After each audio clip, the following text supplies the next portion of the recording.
Take two. There is now a second round of maps that could determine the boundaries for Congress and the state legislature for the next decade in our state. Two insiders will go deeper into these and also whether they think State House Republicans will approve them this time. And it's also take two for Michael Franken. For the first time since he announced his second run for the U.S. Senate, he'll join us here to talk about his plans and also those he calls the corporate Democrats. And in the Insider's Quick Six, two Iowans to watch.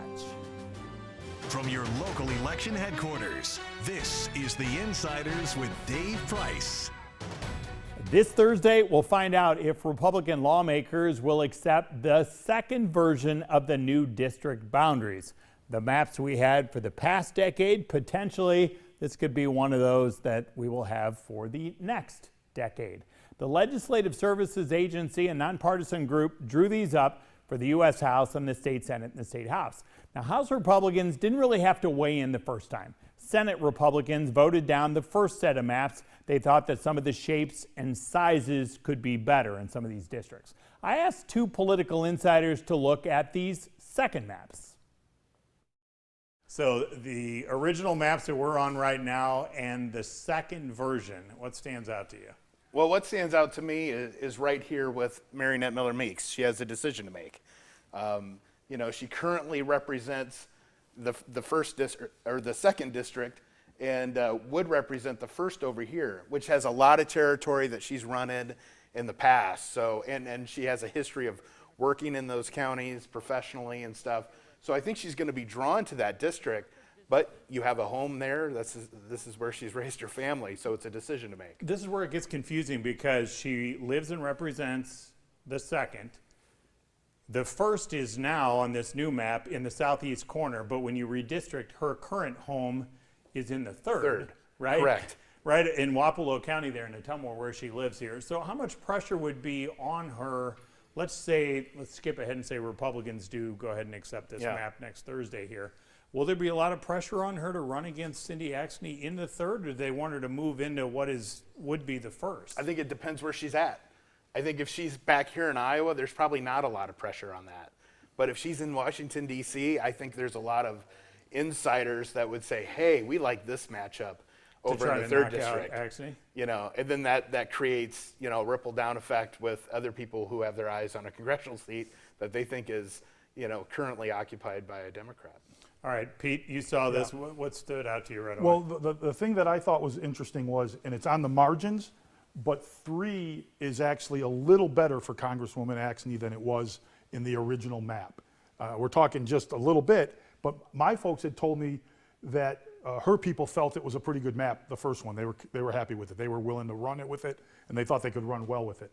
The other thing that came out to me just as a political person is, Senator Mathis and Representative Bohannon have to be very happy right now because they're not primarying each other to get to a tough election in the general.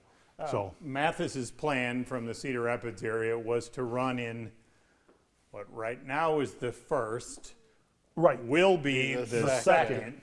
Bohannon lives currently in the second and would be running in the first. Correct. But the maps that got rejected the first round had those two living in the same district. Correct. Do you have a scorecard following along? My gut tells me that's not why the Republicans said no to the first map. Right. And do you agree that Republicans will be more likely looking at the Senate and House districts versus the U.S. House districts? Look, I think they care about this. I think you want to make sure that these districts make sense, that are reasonable. But I think what they really care about is what these state Senate and state House districts look like, because those are the people who are actually going to vote on this. And so to muster the votes to approve a map, they're going to be looking at those districts. And in our system, with the computer doing it, these are always going to make sense. Pete, do you care the way they're split, the kind of powerhouses, Democratic powerhouses, where you'll have Black Hawk and Waterloo, that area up there, Democratic strongholds, you'll have one in the second, and then Johnson County down in the first. Do you like them split up like that? I'll tell you why I do. Lynn County up top. The other map would have created what I think was a you better win district. it was competitive, but you better win it. What I like about this map is moving forward is it's going to force Democrats to have to actually fight in both of them. They can win both of them, which means you have to have good candidates, you have to have the right message, and you have to keep trying. Okay, do you both agree that just like the current map right now, this potential new map, if this gets approved, you're looking at pretty competitive races, 1, 2, and 3. This one's still heavily Republican advantage, but all in all, while it's shaped a little differently, it's big picture kind of the same? Yeah, You agree with that? absolutely. Yep. Yeah, no, I think they make sense. What I looked at in District 3 was that it has some territory. You know, when you're dealing with Polk County, you know, you could draw a district that's six counties large, you know.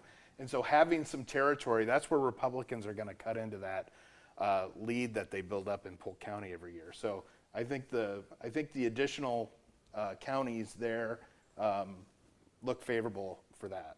All right, let's flip over now to the legislative one, because this would be the map that obviously if you're in the legislature, you may be looking at this a lot more carefully.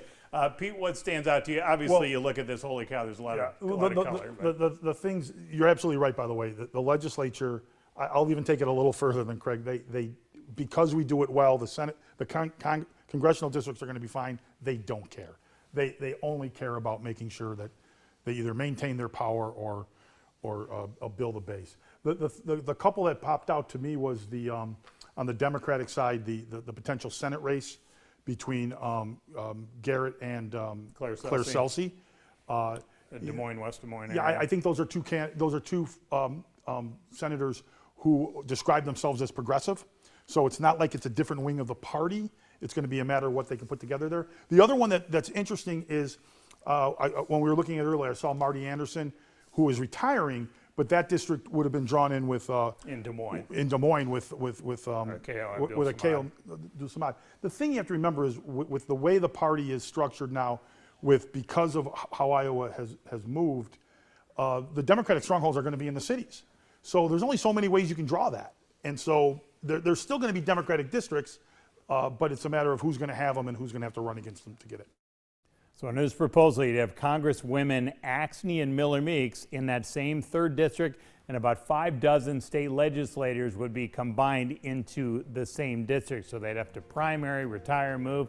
A lot of decisions there. Coming up next, whether our insiders think Iowa Republicans will go for these.